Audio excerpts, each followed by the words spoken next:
Hey y'all, it's me, Lynn Daniel, coming to you today. It is November 30th, 2013. Yeah, the day after Thanksgiving. And so I had a pretty cool, I had a restful Thanksgiving. I had a restful Thanksgiving, but I spent it in a beautiful place. And then the day after Thanksgiving, I was able to get out and about and check out Santa Fe, New Mexico. Beautiful, beautiful, beautiful city. Beautiful state if you like that kind of geography and landscape. And I think it's breathtakingly different from the temperate zone and deciduous trees, just to see all the desert and the mountains, and it's beautiful. I like it. And there was snow in Santa Fe. Santa Fe is in northern New Mexico, right close to the Colorado border, actually. Colorado is north of New Mexico, so there's lots of skiing going on and activities like that for the winter. I think they even had an early skiing season because of the early snows that fell. So my lighting situation is different because I have my lights on my chili plant that I got from Sam's for $1. Chilies, you know what I mean, those little hot peppers. And so I want to see if I can get it to grow and everything. And so yeah, I have 2 lamps on it for sun and for warmth because it got a little chilly here. And so I'm going to move this light up just a bit. Yeah.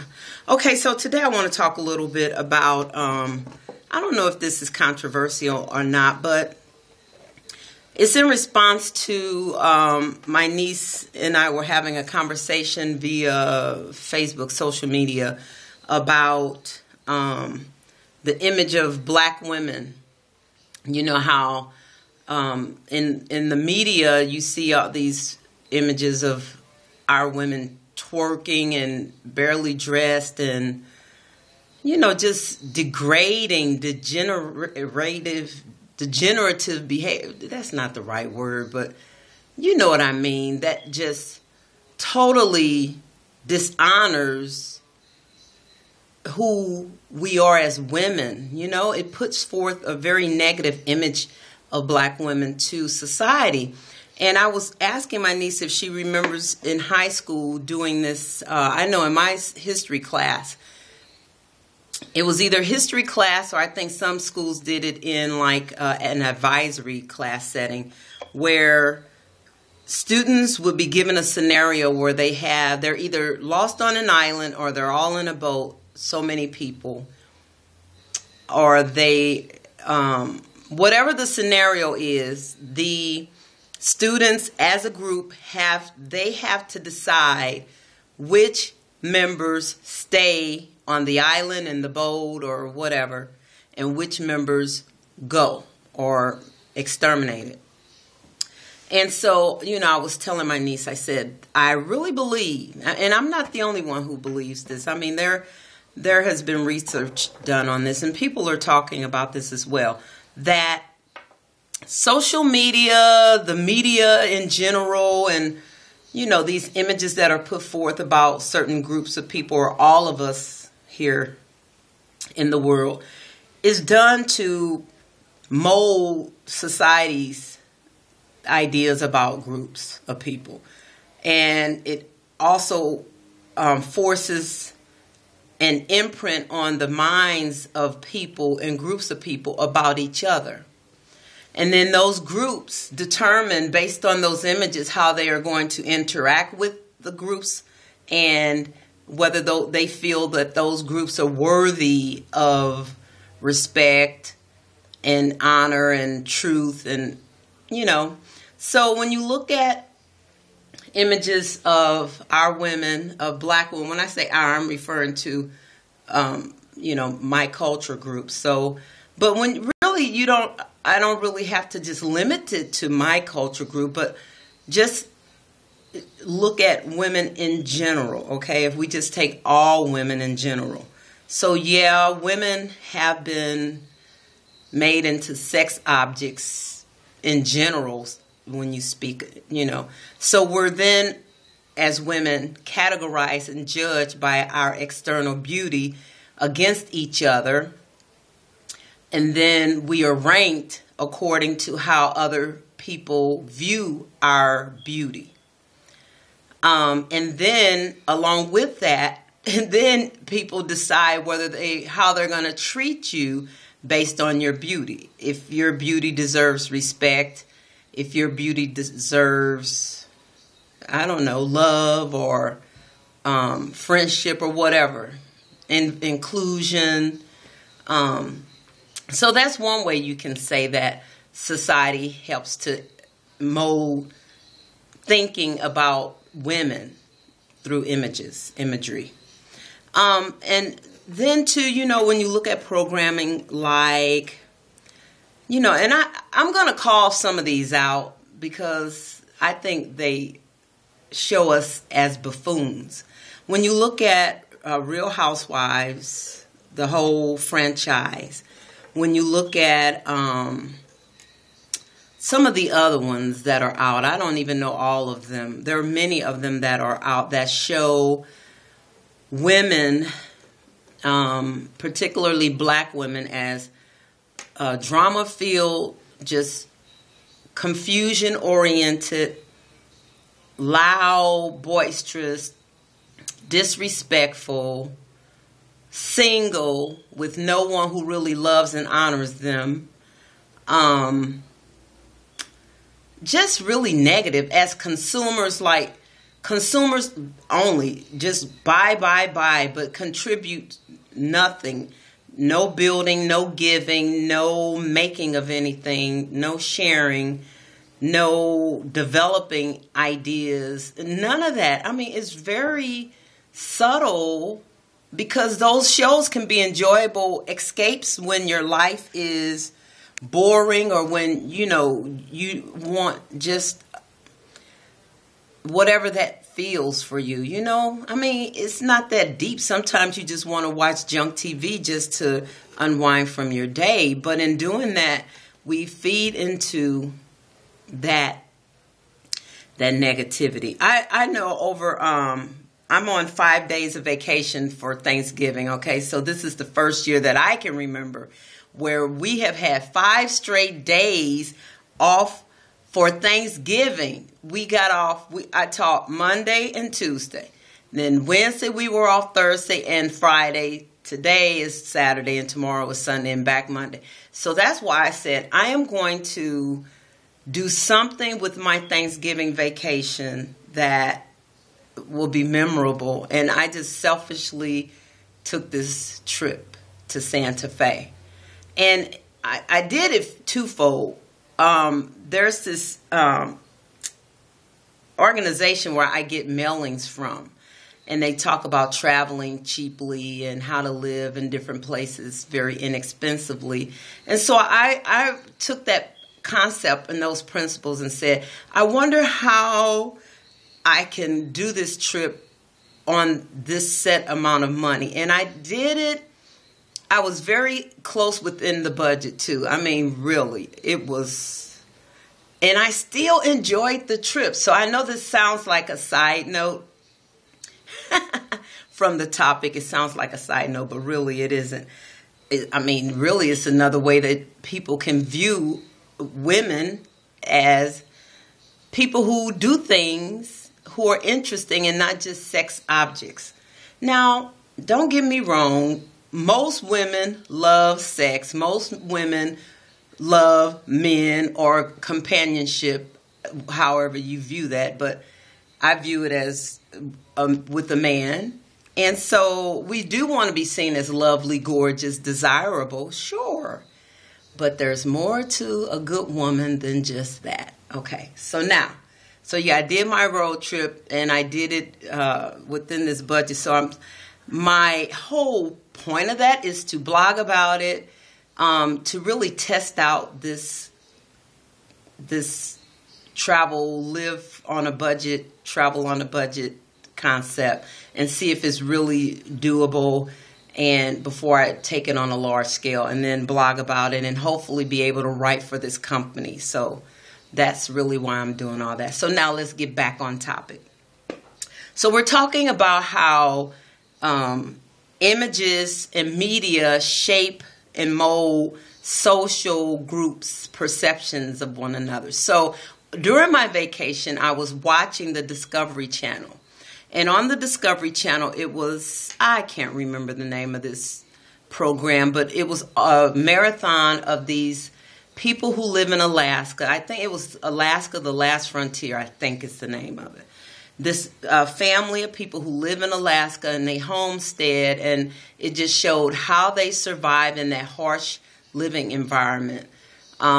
They farm, they raise animals, they hunt, they fish, they build things, their homes. One of the families, the father and the two sons, built a bridge over a stream, a river stream. They talked about how every spring, every year, the river meanders, change. And so this year, or they had this new stream flowing through, and they needed a way to cross it to get to some of their other property or whatever. So it showed them building this bridge. And I just was enthralled. I am enthralled by those programs that show people who live in nature, people who live in the country. They are so knowledgeable and skillful with trades and skills that can help you survive the harshest living conditions. Now, you compare and contrast that to a TV show about women who just sit around and bicker, argue, gossip, shop, spend millions or hundreds of thousands of dollars on credit, and are in so consumer oriented, and then they're not shown as building anything or establishing the growth or a long-lasting effect. I'm not talking about visiting a homeless shelter once or taking a trip to a foreign country to visit an orphanage and then leaving and making no long contribution. I'm talking about how they're perceived, how they're shown, and then how they are perceived. When you compare the two, if you were on the boat, which would you want on the boat with you? If you were stuck on an island, which group would you want, or which person from either group would you want on the island with you? Someone who's bickering, arguing, criticizing, judging, spending money, or someone who can cut down a tree, build a fire, build a hut or a shelter, who can go over to the water and fish and get, which one? Okay? So this is real talk, you all. This is real talk. And listen, I am not condemning anyone who watches those shows and find enjoyment from those shows, but I will say that the only way that we can demand the right images of us be shown is we have to disengage from viewing certain types of programs. If we withdraw our support in mass, then the response will be they will have to either rewrite the focus of those programs, because you're not trying to put anybody out of work. You know, somebody loves Nene Leakes. Somebody loves the New Jersey franchise. But if they shift or at least respond to the voice of their audience, you know, then maybe the audience doesn't want to see that. Maybe the audience just wants escape TV. But just remember, your escape TV is shaping the image of you to the world, or of someone, if not you, to the world. All right, so yeah, that's it. Now, another thing I want to talk about. Okay, so I I want to talk a little bit about my home business. Okay, so I am really finding out that having a home business, it is tough work. I already knew it was tough work, but it really is hard, tough work. And the people who do it as their sole point of survival, hey, high five to you, because it's hard building trust and confidence, and it's just hard. You've got to be present doing it for a long time without making any money before people really come. So when you're committed in that, then after so many years, 5, 10 years, you begin to make some money. Okay, so yeah, so my home business, I am still doing longevity. I'm not promoting that very much, really. I'm just really using the products myself, and I'm really liking the products. But I'm not promoting it a lot at this moment. Empower Network, I'm no longer doing. And I put a lot of effort into Empower Network, but it was just not connecting. I wasn't making a connection with the right group of people, or there are so many options, I guess, available to people that they really want to take their time to wait and see. I don't know. But I could not afford being a teacher, you know, and a student using, you know, I just could not afford to continue to make that type of investment each month to run a home business. It's a big investment, but kudos to those who can do it, but I just could not make that happen. So I'm no longer doing Empower Network. I could go back to it if I want, you know, in 6 months and see if I want to restart it, but at this time I don't see me doing that. So yeah, starting my business, I know that one of the things that I hear talked about in alternative media is how American citizens are being treated as criminals even before we're just treated that way before we even do anything wrong or make a mistake. And for instance, like, I have been having issues with my PayPal account, with this fraudulent charge on my business account. I just opened my business account in the summer of 2013. And these weird activities, and not, I mean, just enough to red flag and really make me question, why are these things happening? You know, and then when you go to ask, oh, they can come up with, well, it seems, and I know this is going to sound like a ramble, but really it is not meant to sound like a ramble. It's really meant to bring home the point that I'm making about perception.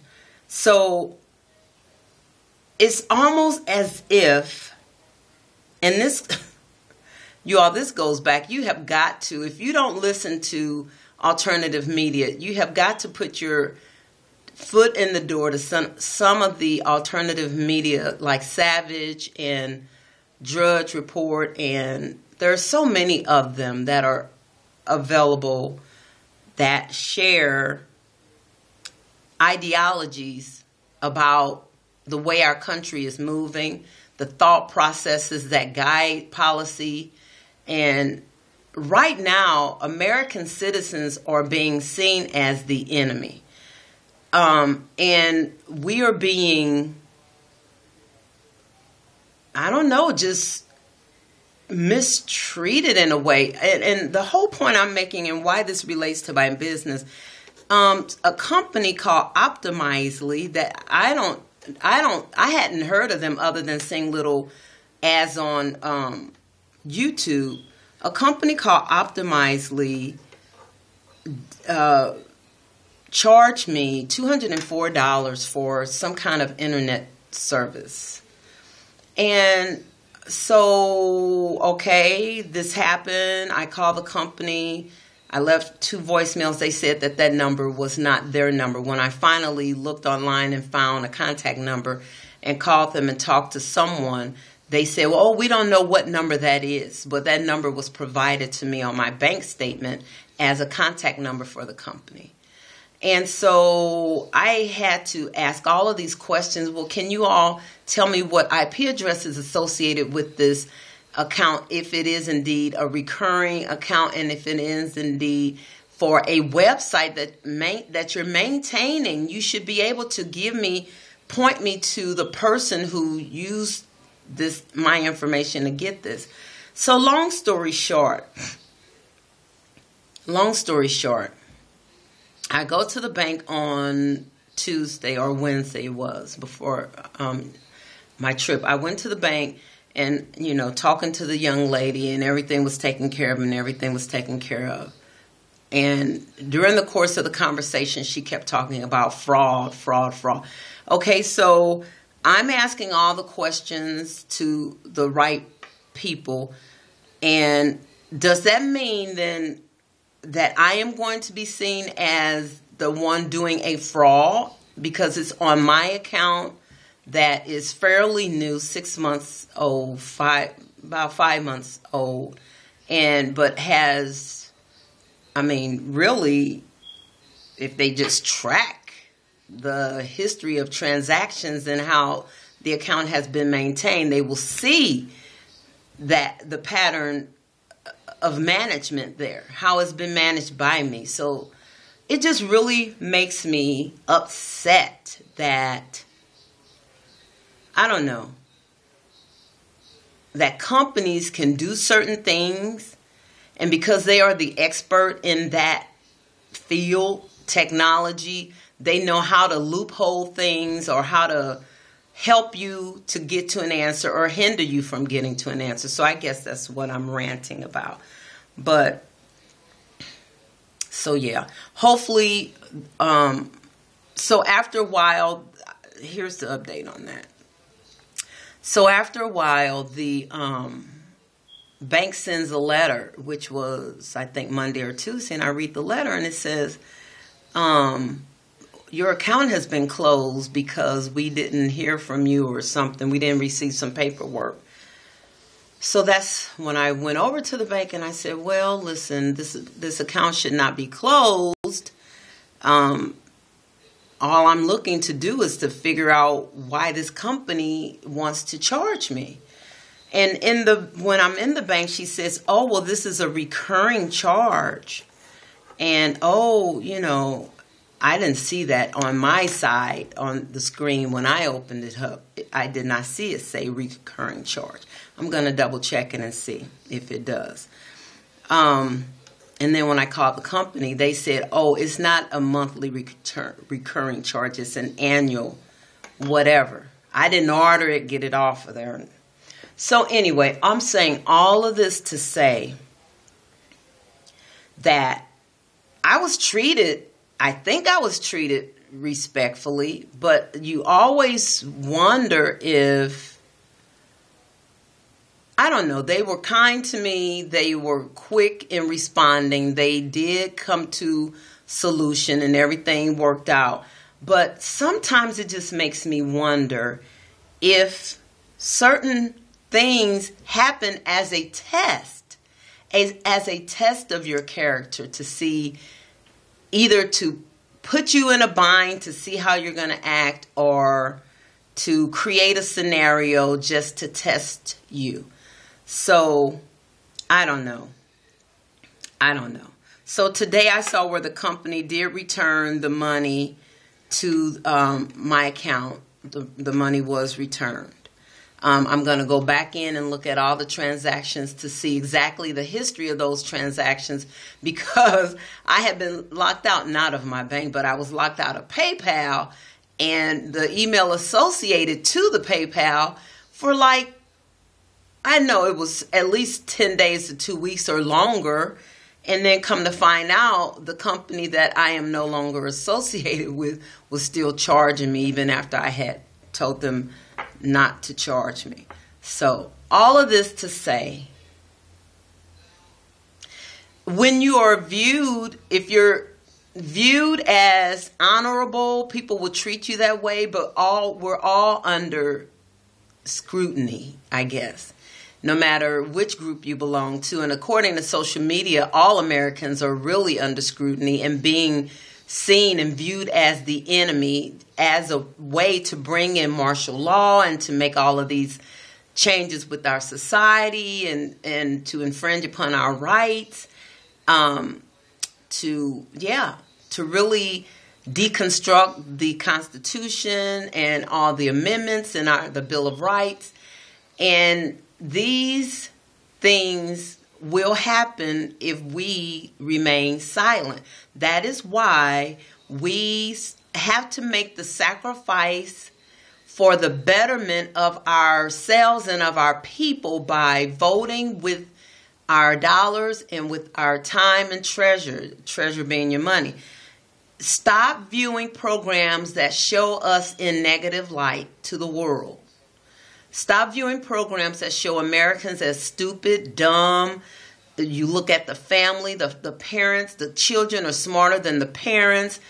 Even in these commercials, the parents tell the kids something and then the kids come back with a smart aleck response, or not really a smart aleck response, an intelligent, superior response to the parents. Like the children do not recognize the parents' authority anymore. And in a lot of these shows, men have totally lost their power to take a stand and to make a decision. And not even that isn't just on TV. I was watching a news interview and this man sounded like he was afraid to have an opinion about, it was dealing with the assassination of John F. Kennedy. And the interviewer asked the man, what did he think? Did he believe the official story, or did he believe it was a conspiracy behind the assassination? And the man was hem-hawing and afraid to have an opinion, to state a clearly defined opinion. So you all, we are being socially engineered. We are being socially engineered to be politically correct at all times, at the stake, at the loss of being intelligent thinking people. We have to give up having an opinion about our families. We have to give up having an opinion about ourselves, about how we want our world to be.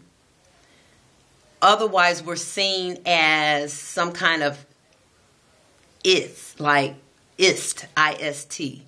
You're an ist person if you have an opinion about something. And it's getting to the point now where even as Christians, Christianity is just really being assaulted in new ways in media. Totally new ways, with programming and messages of greed and dishonesty and messages of people who don't really know the historical context of Christianity, and they're only in it for personal profit and gain, and just a mess. It's just being presented in that light. So this is a weird video from Lynn Daniel today, and I hope you all can make sense of it. I'm sitting here in the dark. I didn't even turn on my Bic light. That's part of the problem. Oh, that's not it. That's the outside Bic light. I may have to retape this thing. All right, y'all. Bye.